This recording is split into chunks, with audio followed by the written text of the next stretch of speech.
jetons nos médailles pour t'honorer. Nous disons gloire à Dieu. Gloire à ton nom, Yahweh. Nous jetons nos couronnes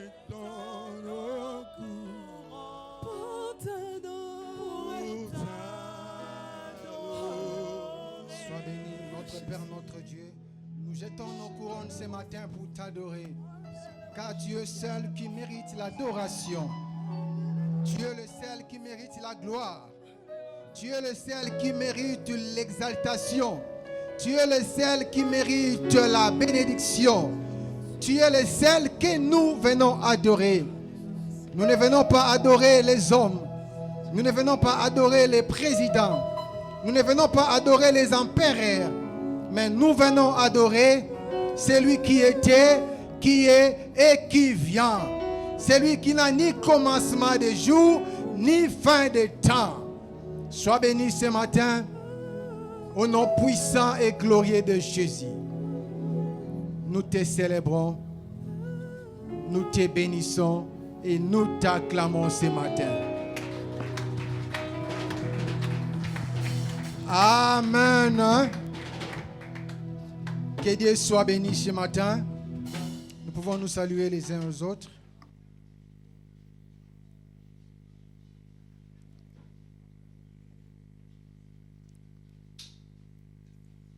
Ouais, bien-aimés, nous sommes encore bénis ce matin dans la présence de Dieu. Vous savez, chaque jour ou chaque fois, quand nous venons dans sa présence, il a toujours quelque chose à nous donner. Il ne nous ensemble pas pour nous laisser comme ça, mais il nous ensemble pour nous bénir. Et il est notre Père, il est notre Dieu. Amen. Hein? Alors, ce matin, je veux que nous puissions partager sur un travail, sur une méditation, sur une pensée. La théologie joannique. Je vous prêche ce matin mon travail que je fais en théologie et pour lequel on m'a coté hier. J'ai envoyé les résultats à Papa Michel et à ma chère épouse. Et c'était un travail très complexe. Et envoyer les comités assiégés, les comités à côté, et pour la première fois dans un travail théologique où j'ai eu 100%. Amen. Hein? J'ai envoyé la capture d'écran à Papa Michel ce matin et à mon épouse. Et ça a été coté en comité de théologiens 100%. Alors je me suis dit, je prêche quoi? Alors je prêche ce travail que je fais, ce travail qui a été coté, parce que ça va bénir quelqu'un ce matin. La théologie joannique. Jean chapitre 1, c'est une théologie qui est connue, mais chacun devait défendre. Et moi, j'avais les éléments théologiques que je devais défendre par rapport à cette thèse. Et c'est ces éléments-là que je vais exploiter avec vous ce matin. Jean chapitre 1er, 1 à 5.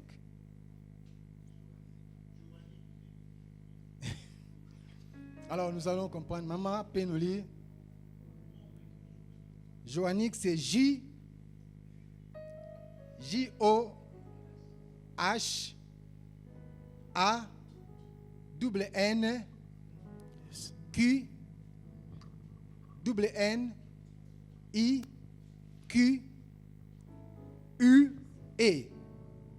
Joannique. Jean chapitre 1er, verset 1 à 5. Jean chapitre 1er, du 1er au 5e verset, lisons la parole de l'Éternel.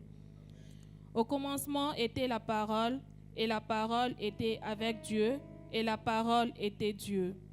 Elle était au commencement avec Dieu. Toutes choses ont été faites par elle, et rien de ce qui a été fait n'a été fait sans elle. En elle était la vie, et la vie était la lumière des hommes. La lumière, lui, dans les ténèbres, et les ténèbres ne l'ont point reçu. Amen. Amen. Que Dieu vous bénisse ce matin. La théologie joannique. Alors, l'évangile de Jean commence par une déclaration profonde et riche en théologie. Au commencement était la parole, et la parole était avec Dieu, et la parole était Dieu. Cette affirmation ressort des bases théologiques joanniques où Jésus est présenté comme la parole. Pourquoi nous voulons parler de la théologie joannique? Est-ce que c'est la pensée des gens? Est-ce que c'est son expérience? Est-ce que c'est son témoignage? C'est quoi donc la théologie joannique? C'est d'abord l'ensemble de tout ce que Jean avait réussi de la part de Dieu et a exposé au travers, premièrement, de l'évangile de Jean, deuxièmement, de ces 3 épîtres, et quatrièmement, de l'Apocalypse. Jean est l'auteur de l'évangile de Jean, des épîtres de Jean et de l'Apocalypse. Ce n'est pas les Jean-Baptiste que nous parlons, mais nous parlons de Jean l'apôtre. Alléluia. C'est lui qui dormait sur la poitrine de Christ. C'est lui qui avait l'intimité. C'est lui qui pouvait parler avec le Christ. Et il avait reçu la révélation d'écrire par rapport au Christ. Et qu'est-ce que nous voulons ressortir par rapport à la théologie joannique? Jean, comme apôtre de Christ, il a écrit aux côtés de l'évangile de Matthieu, de l'évangile de Marc et de Luc. Et ces 3 évangiles, on les appelle les évangiles synoptiques. Pourquoi? Parce qu'ils présentent les choses dans les mêmes ordres, dans les mêmes sens. Et pourquoi on appelle ça les évangiles synoptiques? Synoptique, en grec, signifie une vie d'ensemble. Alléluia. Vie d'ensemble. Ils voyaient des choses de la même manière. Tous, ils ont parlé de Christ. Tous, en introduisant leur évangile, ils ont introduit à commencer par la personne de Christ. Mais la démarcation entre Jean et les autres, c'est parce que quand Jean a entamé, il a directement dit, au commencement, c'était la parole. Jean n'a pas fait mention de lui. Jean n'a pas parlé de sa personne. Il n'a pas parlé de ses expériences, mais Jean a présenté d'abord le Christ en premier lieu. Bien-aimés dans le Seigneur, j'aimerais vous dire, avant toute chose, nous devons d'abord présenter le Christ. Dans nos vies, ne nous présentons pas d'abord. C'est pourquoi Jean-Baptiste, quand il a vu le Christ, il a dit que je diminue et qu'il croisse en moi. Bien-aimé, aussi longtemps que tu ne vas pas diminuer, le Christ ne croîtra pas en toi. Qu'est-ce que cela signifie diminuer et qu'il croisse en moi? Cela signifie que je m'efface, que je m'écarte. Devant le Seigneur, nous devons nous effacer. Beaucoup de gens aujourd'hui ne croissent pas, ne voient pas la gloire parce qu'ils veulent paraître. Bien-aimé, quand tu vas disparaître, c'est alors que tu vas paraître. Mais quand tu veux paraître, tu vas disparaître. Alléluia. Et Jean, il a introduit son évangile différemment des autres. Il dit, au commencement, la parole. Quel est le but de l'évangile de Jean? Le but de l'évangile de Jean est mentionné dans Jean chapitre 20, verset 31.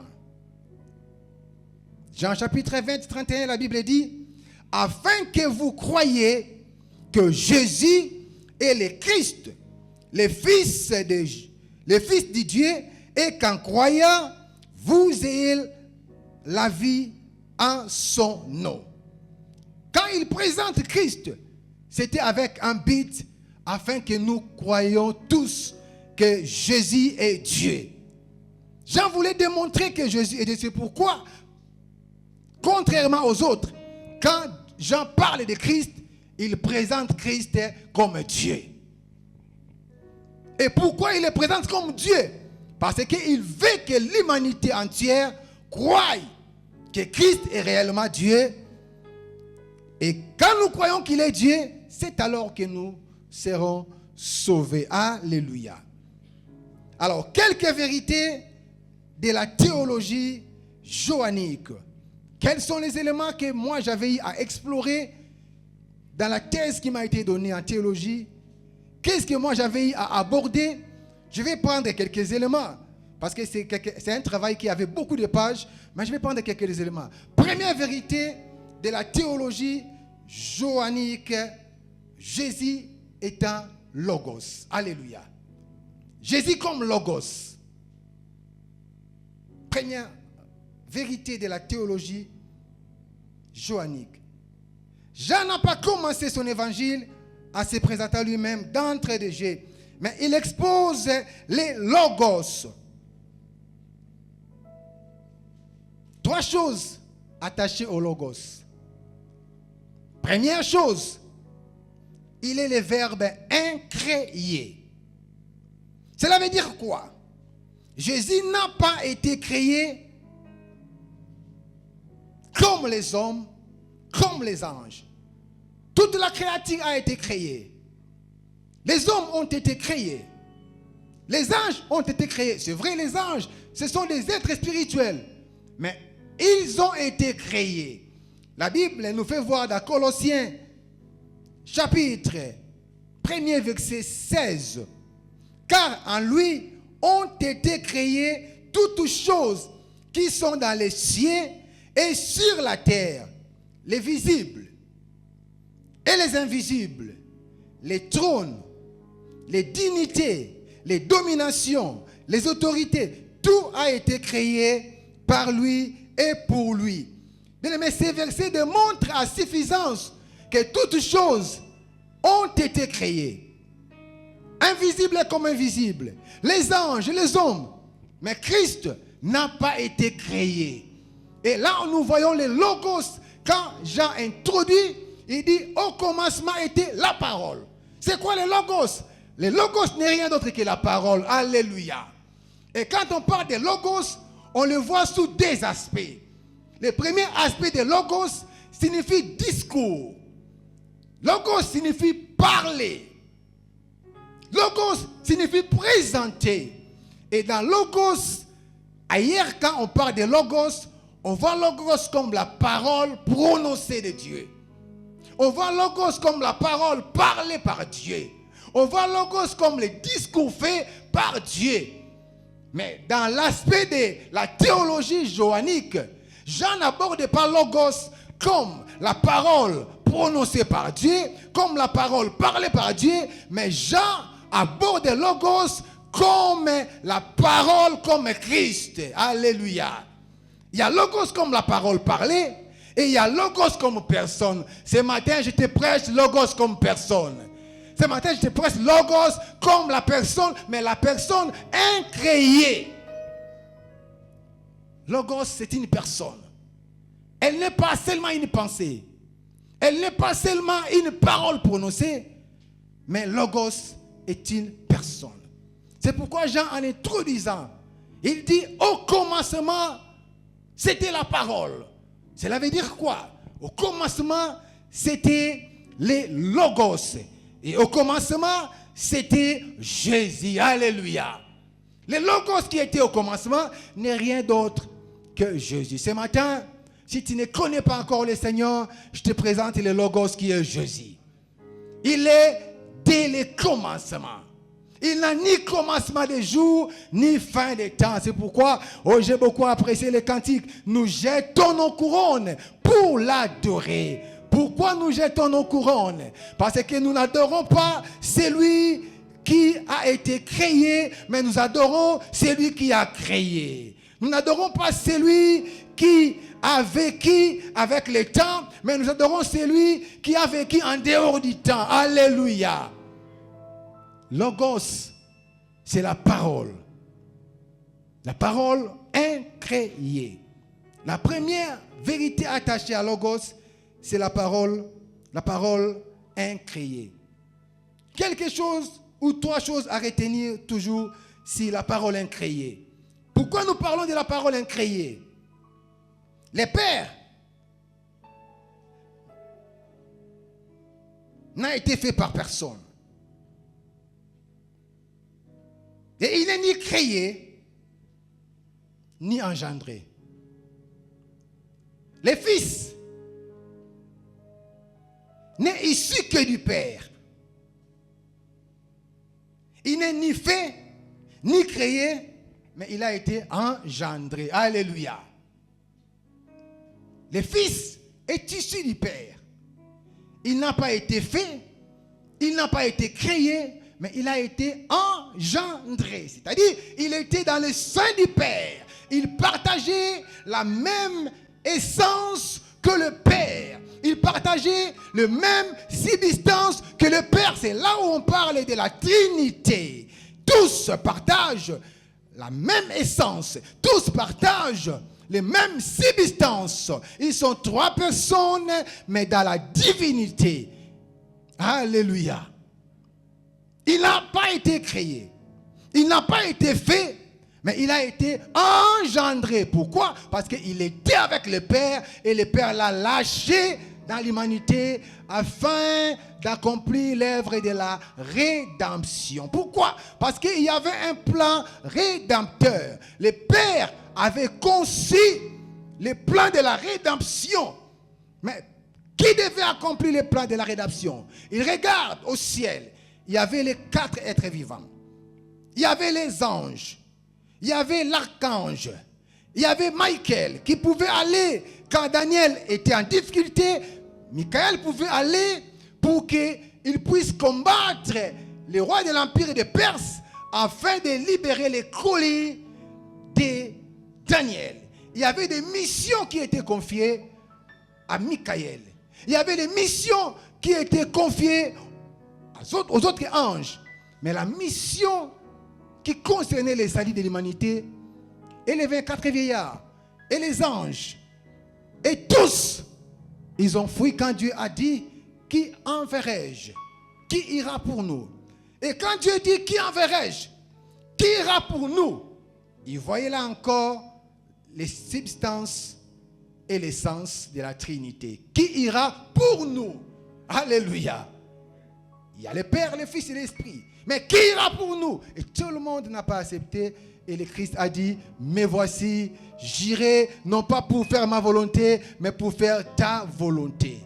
C'est alors qu'il est venu pour accomplir les plans de la rédemption. Il n'a pas été créé, mais il a été engendré par le Père, afin d'accomplir les plans de la rédemption. Et le Saint-Esprit vient du Père et du Fils. Il n'est ni créé, ni fait, ni engendré, mais il procède. Alléluia. Le Père n'a pas été créé. Le Père n'est ni créé, ni engendré. Le Fils n'est ni créé, ni fait, mais engendré. Et le Saint-Esprit n'est ni créé, ni fait, ni engendré, mais il procède. Alléluia. Il n'y a donc qu'un Père, un Fils et non pas 3 fils. Il y a un Père et non pas 3 pères. Il y a un seul Saint-Esprit et non pas 3 Saint-Esprits. Mais tous, ils travaillent pour le salut de l'humanité. Alléluia. Deuxième chose que nous devons avoir par rapport au Logos. C'est quoi Logos? Logos, c'est la parole éternelle. Parce que la Bible dit, au commencement était la parole. Cette parole était, mais elle n'était pas devenue. Alléluia. Qu'est-ce que je voulais dire par là? Quand on parle de Logos, on voit une parole et une parole qui est éternelle. Parce que la parole était déjà là. Et nous allons en arriver dans un autre point. C'est la parole éternelle. C'est la parole vivifiante. C'est la parole active qui était déjà là dès le commencement. Le Logos n'a pas commencé, mais il était là avant les commencements. Voilà ce que tu peux retenir encore par rapport au Logos. Troisième chose par rapport au Logos. Le Logos est l'expression complète de la personne et de la pensée divine. Le Logos est l'expression complète de la personne et de la pensée divine. Donc, le Logos n'est pas seulement la pensée divine, mais c'est une personne. Et la personne, cette personne-là, c'est Christ. C'est ce que je vous prêche ce matin. Ce matin, je ne prêche pas ma personne. Ce matin, je ne prêche pas la personne d'un roi. Ce matin, je ne prêche pas la personne d'un président. Mais ce matin, je prêche la personne de Christ. Et si nous sommes venus en ce lieu, c'est parce que cette personne a été engendrée par le Père afin d'accomplir l'œuvre de la rédemption. Notez quelque chose. La parole Logos, dans ce passage de Jean, a une signification plus profonde parce qu'elle représente le Christ qui est l'expression totale de la divinité. Alléluia. Et comme la Bible dit, personne n'a jamais vu le Père. Personne n'a jamais vu Dieu. C'est le Fils qui est dans les seins du Père. Et là, on nous parle que le Fils qui a vu le Père, c'est celui qui était dans les seins du Père.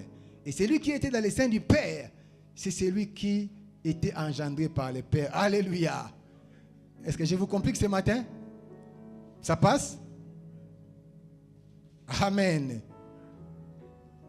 Si ça passe, tu peux acclamer pour toi-même.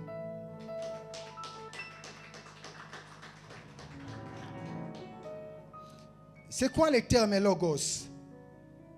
Le terme parole ou Logos correspond à un nom grec, correspond à un nom commun grec qui veut dire seulement parler,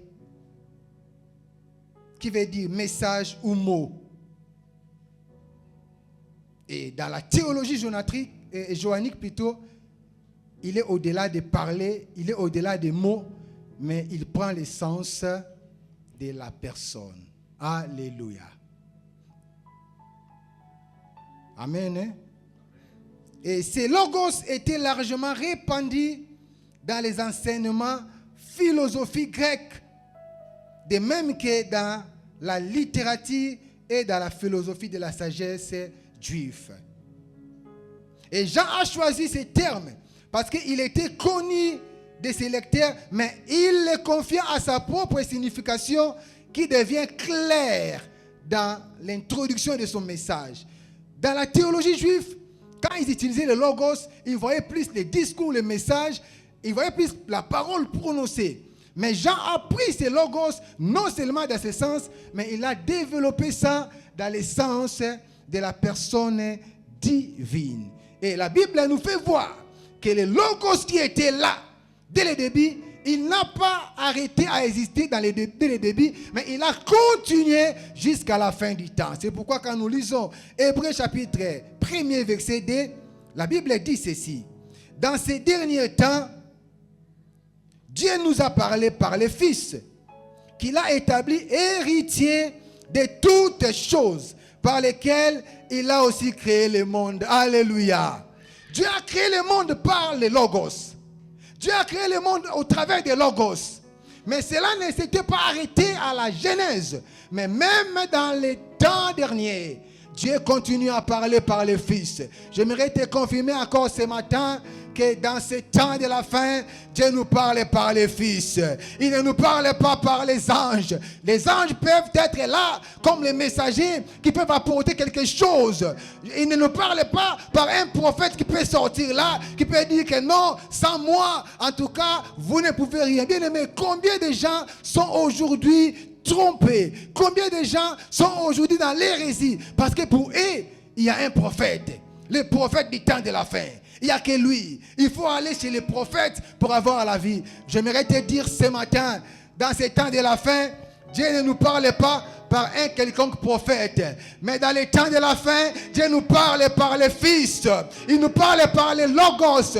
Il nous parle par celui qui dit, je suis le chemin, la vérité et la vie. Bien-aimés, n'allez pas là où on vous dit que dans ces temps de la fin, il y a un prophète du temps de la fin. C'est faux et archi faux. La Bible me fait voir dans Hébreux chapitre 1er, verset 2, dans ces temps de la fin, il y a quelqu'un. Dans ces temps de la fin, il y a un homme.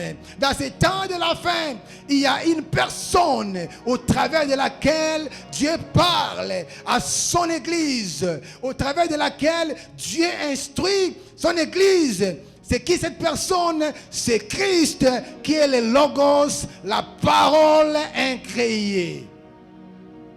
Alléluia. Il nous parle par les fils. Deuxième point de la théologie joannique. C'est la parole avec Dieu. La communion de la parole est de Dieu. La relation de la parole est de Dieu. La relation de Logos est de Dieu. Alléluia. La Bible dit, au commencement était la parole, et je prends la deuxième partie, et la parole était avec Dieu. Donc, deuxième point, la parole avec Dieu. Tu peux noter ça? Les Logos avec Dieu. La parole avec Dieu. Cette vérité montre l'union entre la parole et Dieu, et elle montre aussi la distinction entre la parole et Dieu. Alléluia. Au commencement était la parole, et la parole était avec Dieu. La deuxième vérité de la théologie joannique montre deux choses. D'une part, elle nous montre que la parole est avec Dieu. Et de l'autre part, elle nous montre que la parole se distingue de Dieu. Est-ce que quand elle se distingue de Dieu, elle n'est pas Dieu? Non. Qu'est-ce que nous voulons développer?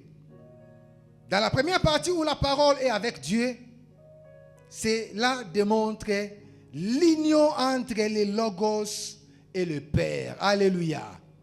C'est pourquoi Christ dit, moi et mon Père, nous sommes un. Et quand nous venons habiter avec vous, et nous venons habiter en vous, nous allons former quoi? Notre demeure en nous. Je voulais te dire que Christ n'est pas séparé de son Père. Alléluia.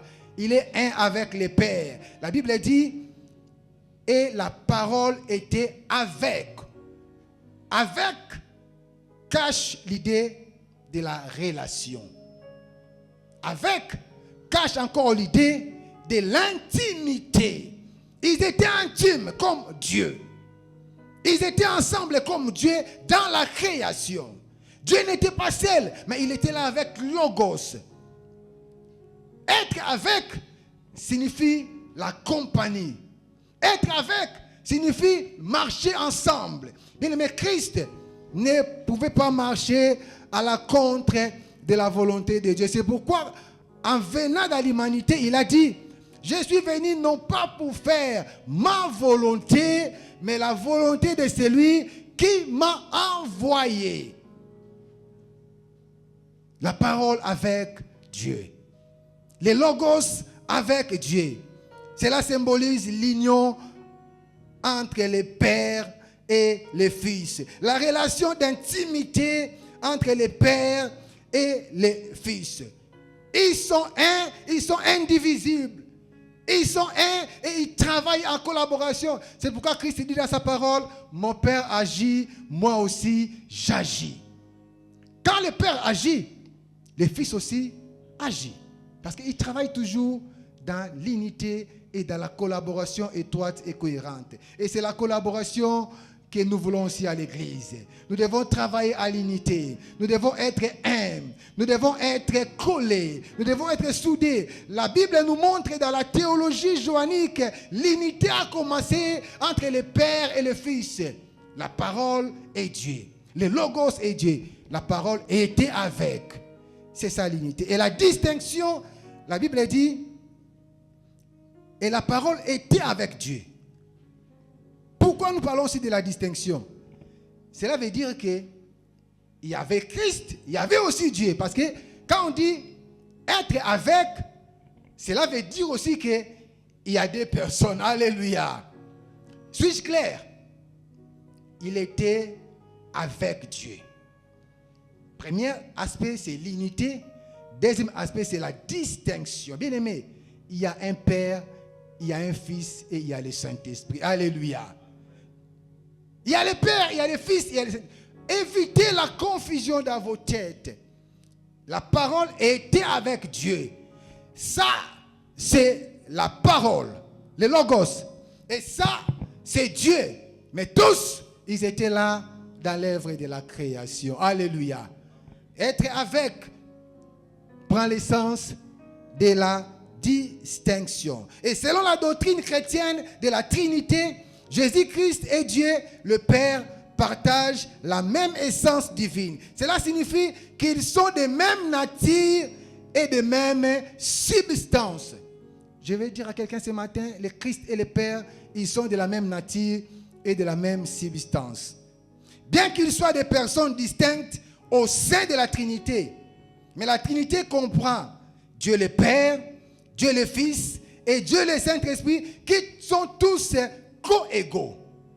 Quand on parle de la Trinité, on dit que le Père, le Fils et le Saint-Esprit, ils sont co-égaux. Nul n'est supérieur à l'autre. Mais par humilité, le Fils s'est humilié. Alléluia. Nul n'est supérieur à l'autre. Il y a les co-égaux. Ils sont co-éternels et ils partagent la même divinité. Troisième point par rapport à la théologie johannique, c'est la préexistence de Logos ou de la parole. La préexistence de la parole. La Bible dit dans Jean chapitre 1er, au commencement était la parole. La préexistence de Logos ou de la parole ou de Christ est cachée dans le verbe imparfait était. Alléluia. Et je vais maintenant exploiter le sens théologique du verbe était. Et c'est ce qui prend le sens de la préexistence de Christ. J'aimerais dire à quelqu'un, il y a la préexistence de Christ. Alléluia.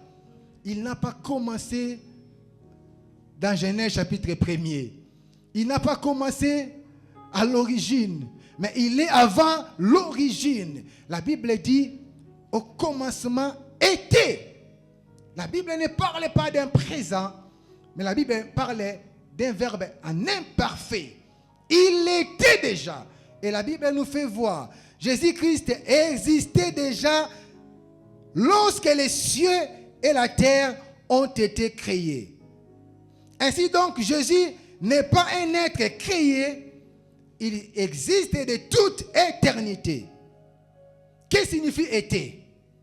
Était signifie qu'il existait avant la création. Alléluia.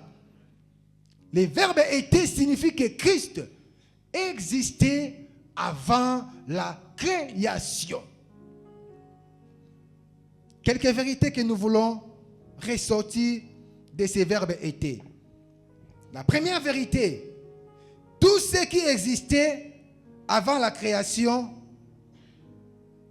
est créateur. Alléluia. Tout ce qui existait avant la création est créateur. Parce que tout a été créé par un créateur. Or, la Bible dit, au commencement, la parole était. Or, c'est la parole là qui a créé. Et quand on parle de été en théologie, on nous fait voir que tout ce qui existait Parce que été sort du présent. Été, c'est dans l'imparfait. Été, c'est dans la préexistence. Et quand on parle que Christ était, ou la parole était, il était comment ou quand? Il était avant la création. Alors la première vérité, tout ce qui existe avant la création est d'office créateur. Alléluia. On ne peut créer que quand on est créateur. Oh, était là avant la création. Alléluia. Quelqu'un me comprend ce matin? Et deuxième vérité, tout ce qui existait avant la création est éternel. Alléluia. Premièrement, tout ce qui existe avant la création est créateur. Dans le Christ, le Dieu que nous prions, c'est un Dieu créateur. Parce que la Bible dit au commencement, la parole était. Deuxième vérité, tout ce qui existait avant la création est éternel. Or, n'est éternel que Dieu. Donc, Jésus est éternel. Je voulais que tu puisses avoir les bases solides sur la divinité de Jésus-Christ. Parce que quand tu croises un musulman, il peut te compliquer la vie. J'ai fait un travail théologique sur les religions dans le monde. Ils ne croient pas à la divinité de Jésus. Mais alors que dans le Coran, on évoque Jésus, mais on le parle comme Issa. Alléluia. Comme Issa, il est retrouvé là-bas. Et dans le Coran, on parle même des patriarches. Donc Christ a été cité dans le Coran comme Issa, alors que c'est Issa, là, Christ qui est la parole incarnée, qui est le Fils de Dieu, qu'ils ignorent, mais alors qu'il se trouve dans le Coran comme Issa. Dans la Bible, il se trouve comme Jésus, la parole Logos, mais dans le Coran, il est là comme Issa, qui représente le Christ. Alléluia. Troisième vérité, tout ce qui existait avant la création est en dehors du temps. Alléluia. Tout ce qui existait avant la création est en dehors du temps. Amen. Hein? Ok. J'arrête ou bien je continue? Parce que je commence à avoir peur de vous. Amen. Hein? Non, votre silence me fait peur. Je me dis, c'est high level ou comment? C'est high. Alors, les logos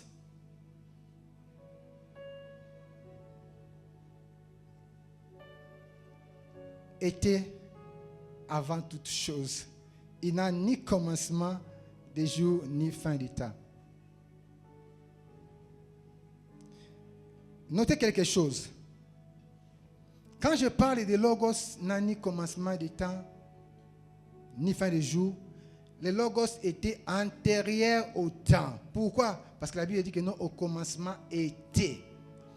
Or, les temps sont venus après, mais les logos étaient déjà là. Ce matin, je te prêche un Christ qui est antérieur au temps. Alléluia. Je ne prêche pas le Christ qui est dans les temps. C'est toi et moi qui sommes dans les temps. C'est toi et moi qui sommes dans les circonstances. Bien-aimé, si tu es là, le mois c'est un temps, l'air c'est un temps, le période c'est un temps. Mais celui que je prêche ce matin, il est en dehors du temps, c'est pourquoi il gère le temps. Il est en dehors du temps, c'est pourquoi il peut commander le temps. Il est en dehors du temps, c'est pourquoi il sait gérer le temps. Je parle ce matin de celui qui était avant le temps. Alléluia. Alors, je dois sauter directement parce que je sens que c'est devenu un peu compliqué pour vous.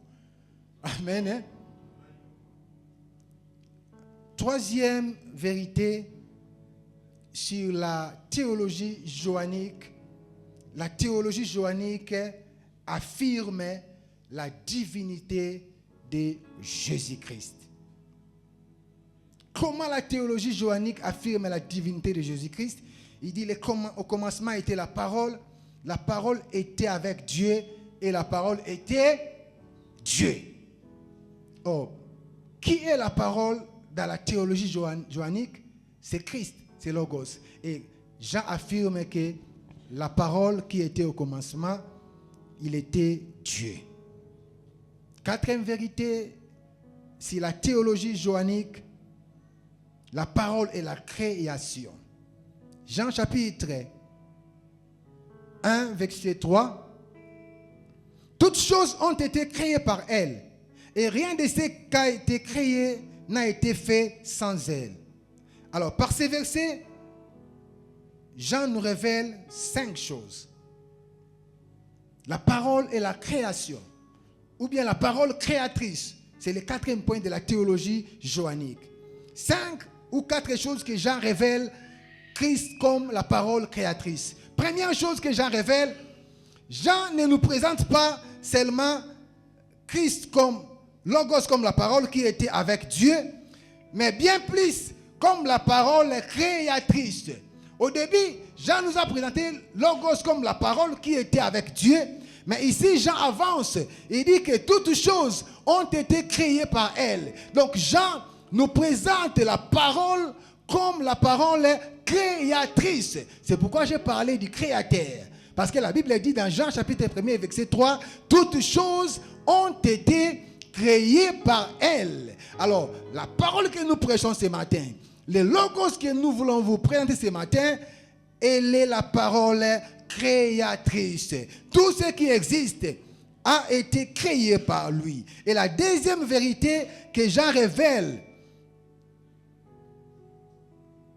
il révèle son rôle comme un agent actif dans la création. Alléluia.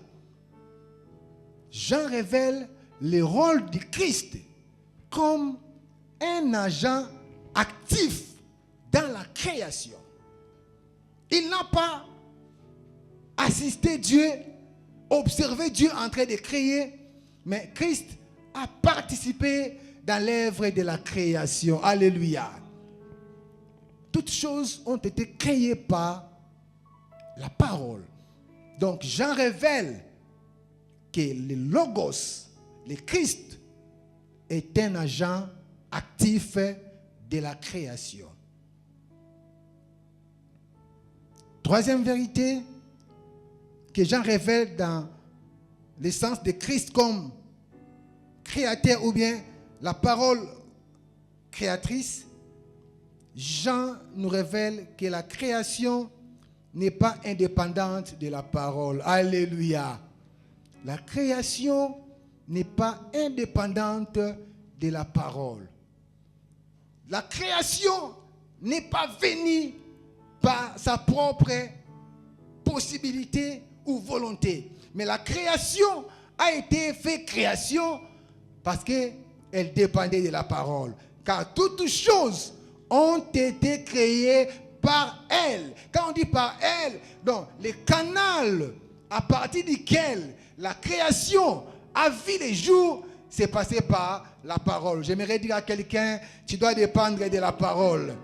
Je prêche ce matin quelqu'un qui veut dépendre de Logos. Quand tu dépends de Logos, tu auras la vie. Pour que l'humanité sorte du chaos de Genèse, il fallait qu'il y ait d'abord la dépendance de la création à la parole. La parole a fait en sorte que l'humanité soit humanité. La parole a fait en sorte que la création soit création. Par elle, toute chose a été créée. Ce matin, j'aimerais affirmer à quelqu'un que la création n'est pas indépendante de la parole. La création n'est pas indépendante de Logos. Elle dépend de Logos pour qu'elle soit création. Et quand il dépend de lui, tout ce qui est en toi va vivre l'existence. Alléluia. Dernière vérité, toutes choses ont été créées par lui, nous renvoie à l'idée que la création est christocentrique. Alléluia. Toutes choses ont été créées par elle. La création est comment? Christocentrique. Je saute le 5e point. La création, ou bien la parole et la vie. Jean chapitre 1er, verset 4. En elle était la vie, et la vie était la lumière du monde. 5e vérité dans la théologie johannique, on nous parle que la parole est la vie. La parole communique la vie. La vie que tu as besoin, bien-aimé, ne peut être communiquée que par la parole. Bien-aimé, sans la parole, tu n'auras pas la vie. Si nous vivons, c'est à cause de la parole. Si nous existons, c'est à cause de la parole. En elle était la vie, et la vie était la lumière du monde. Et par cette portion des Écritures, Jean affirme que Jésus, ou bien la parole, est la source de vie. J'aimerais dire à quelqu'un, la source de vie n'est pas dans la maison des sorciers. La source de vie n'est pas dans la maison des féticheurs. La source de vie n'est pas dans la maison des ancêtres. Mais la source de vie, c'est le Logos. La source de vie, c'est la parole. La source de vie, c'est Jésus. En elle était la parole. Était plutôt la vie. Et la vie était la lumière du monde. Et quand on parle de la vie ici, on parle de la vie Zoé. Alléluia. La vie Zoé qui désigne la vie divine. Dieu ne donne pas n'importe quelle vie. J'aimerais dire à quelqu'un, la vie que Dieu donne, elle est différente de celle que les hommes donnent. Et la seule personne qui est capable de donner la vie à tout être, c'est Jésus-Christ. Et même quand nous vivons, c'est grâce à lui. Quand nous marchons, c'est grâce à lui. Quand nous parlons, c'est grâce à lui. En elle était la vie. Tu as besoin de la vie, viens à Jésus-Christ. Tu as besoin de la vie, accroche-toi à lui. Tu as besoin de la vie, dépends-toi de lui. En lui était la vie. La vie n'est pas ailleurs, bien-aimé. La vie n'est pas dans les mystiques. La vie est en elle. Elle, c'est qui? C'est la parole. La parole, c'est qui? C'est Logos. Alors, quand tu t'accroches à lui, tu auras la vie. Et dernière vérité pour aujourd'hui, je parle de l'incarnation. Alléluia. L'incarnation. L'incarnation n'est pas un mot mystique. Alléluia. L'incarnation ne doit pas te faire peur. Dans la théologie joannique, Jean évoque plutôt l'incarnation. Jean chapitre 1er, verset 14. Et la parole a été faite chair. Et elle est venue habiter parmi nous, pleine de grâce et de vérité. Et nous avons contemplé sa gloire. Une gloire comme la gloire du Fils venu du Père. Qui était venu habiter avec nous? Qui était descendu? Qui était pendu au bois maudit? C'est le Christ. Alléluia. Il était là. On l'a vu. On a vu sa famille, on a vu ses frères, on l'a vu faire des miracles, on l'a vu marcher, prêcher. La parole a été vue par les hommes. Elle était venue habiter parmi nous. Je parle ce matin de l'incarnation. 5 choses attachées à l'incarnation de Christ. Première chose, dans son incarnation, pourquoi je parle de l'incarnation? Parce que la Bible dit que non, et la parole est faite comment? Chair. Le fait que la parole devienne chair, c'est ce qu'on appelle en théologie l'incarnation. La parole, le Logos, le Christ, il s'est fait chair. C'est ça l'incarnation. Bien, mais ne te complique pas. Ne panique pas quand tu vois une affiche. L'incarnation terrible et mystique de Christ. Non, non, non, non. L'incarnation, c'est la parole s'est faite chair. L'évangile, c'est simple. Ne te complique pas et ne compliquez pas les autres. La parole est faite chair. Première vérité attachée à l'incarnation. Dans son incarnation, il n'a pas perdu sa divinité. Il est resté pleinement Dieu et pleinement homme. Alléluia. Dans son incarnation, bien que la parole s'est faite chair, mais dans l'incarnation, Christ n'a pas perdu la divinité. Il est resté 100% Dieu et 100% homme. Deuxième vérité, par l'incarnation, Jean nous enseigne que Jésus était vraiment et pleinement homme, mais aussi était également vraiment et pleinement Dieu. Il était vraiment et pleinement homme. Et il était vraiment et pleinement Dieu. Troisième chose, attaché à l'incarnation de Christ. Dans son incarnation, il a manifesté extérieurement son essence divine interne. Alléluia. Notez cela, c'est très important. Dans son incarnation, il a manifesté extérieurement son essence divine interne. Et en grec, c'est le mot morphe. M-O-R-P-H-E.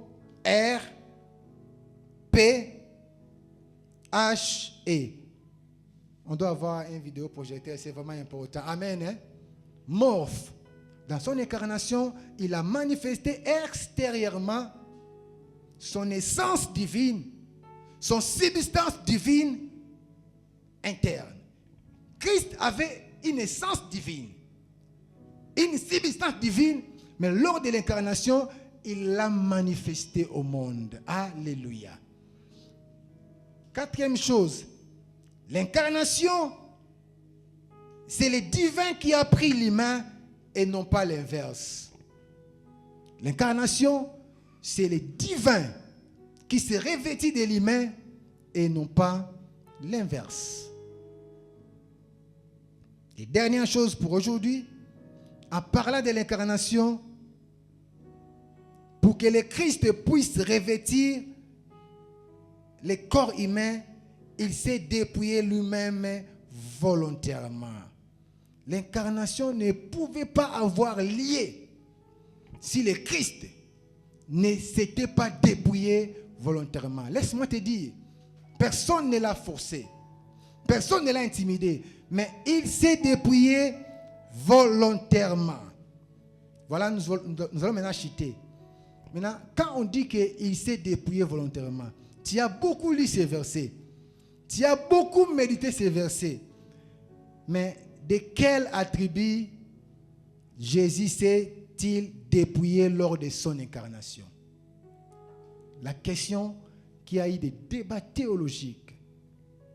De quel attribut? Parce qu'il avait beaucoup d'attributs comme les attributs de Dieu. Mais de quel attribut Jésus s'est-il dépouillé dans son, ou bien lors de son incarnation? Philippiens chapitre 2, versets 6 à 7. Je lis dans la version de ses mères. Lui dit, dès l'origine, étaient des conditions divines. Ne chercha pas à profiter de l'égalité avec Dieu, mais il s'est dépouillé lui-même et il a pris la condition du serviteur. Quand il s'est dépouillé lui-même, il a fait quoi? Il a pris la condition du serviteur. J'ai aimé cette version parce que ça parle des conditions.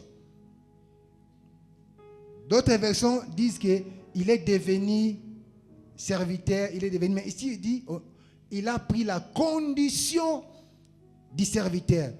Il s'est rendu semblable aux hommes en tout point.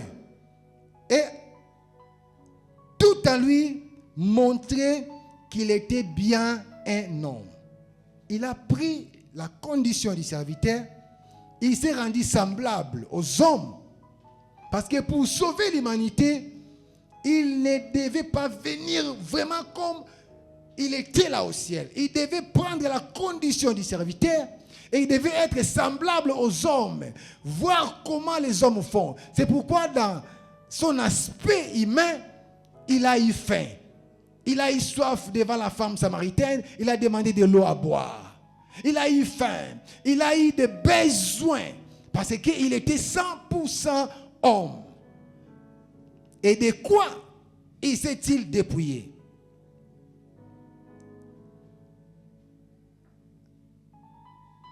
En devenant homme, en passant par l'incarnation, le Christ a violé quelque chose. Alléluia. Quelqu'un me dit, il a violé? Oui. Il a violé volontairement l'aspect de la gloire qu'il avait auprès du Père. Alléluia. Voilà ce que je voulais te dire. Il a violé volontairement l'attribut de la gloire. Moïse a dit fais-moi voir ta gloire. Dieu lui dit, personne ne peut voir ma gloire et vivre. S'il était venu avec son aspect de gloire, ça devait être impossible pour qu'il sauve l'humanité. C'est pourquoi Jean, dans Apocalypse chapitre 1er, verset 17, il n'a pas pu voir la gloire de Dieu. La Bible dit, quand je l'ai vu, j'ai tombé à ses pieds comme mort. Il posa sur moi sa main droite en disant, ne crains point, Jésus, je suis le premier et le dernier. Quand Jean a vu Christ dans sa gloire, il n'a pas supporté. Il est tombé. Pourquoi? Parce que personne ne peut voir la gloire de Dieu et résister. Dieu a refusé que Moïse voie sa gloire. Il a dit, tu me verras seulement parler d'eau, mais tu ne peux pas voir ma gloire et vivre. Alors Christ, pour faire l'incarnation, pour passer par l'incarnation, il devait violer un des attributs de Dieu. Et quel attribut il a violé? C'est l'attribut de la gloire éternelle qu'il avait au trône. Parce qu'avant de venir, il avait la gloire. Mais quand il est venu, il devait être semblable aux hommes. Or, l'homme n'a pas la gloire que Dieu a. La gloire est pour Dieu. Alors, pour être semblable aux hommes, il fallait d'abord qu'il puisse enlever sa gloire, puisse enlever son honneur. Parce que là-bas au trône, il y a les 24 êtres vivants. Il y a les anges, il y a les chérubins, il y a les séraphins, il y a les anges, nuit au jour, qui jettent leur couronne devant le trône. Et il lui dit, Saint, Saint, Saint, tu es digne. À toi la puissance, à toi la gloire. C'est au trône qu'on lui dit qu'à toi la gloire. C'est au trône qu'on lui dit qu'à toi la puissance. Mais quand il devait venir, il devait laisser le trône. Il fallait qu'il abandonne d'abord la gloire pour un temps. Alors qu'est-ce qu'il devait faire? Il a violé la gloire qu'il avait au trône afin de ressembler aux hommes. J'aimerais dire à quelqu'un ce matin, c'est lui que je prêche, à la gloire. Et par rapport à sa gloire, les anges se courbent devant lui. Par rapport à sa gloire, les anges l'adorent. Par rapport à sa gloire, Jean n'a pas pu les regarder. Jean est tombé par terre. Par rapport à sa gloire, il a refusé que Moïse les voie. C'est pourquoi s'il était venu avec la gloire, Papa Michel n'allait pas voir le Christ. S'il avait possédé sa gloire, l'humanité allait fuir comme Jean. Il fallait qu'il viole la gloire afin de devenir homme pour sauver l'humanité. L'incarnation est passée par la violation volontaire de la gloire afin de sauver les hommes créés à l'image de Dieu. La théologie johannique nous montre ou explore profondément tous les aspects, premièrement, de la préexistence de Christ. C'est pour démontrer qu'il a existé avant les temps. Et la prééminence de Christ, la parole qui s'est fait chair afin de sauver l'humanité. Cette théologie johannique de la parole nous amène à croire à la puissance de Dieu, à sa majesté, à sa souveraineté et à son amour manifesté en nous envoyant son Fils qui est venu mourir à la croix pour nous.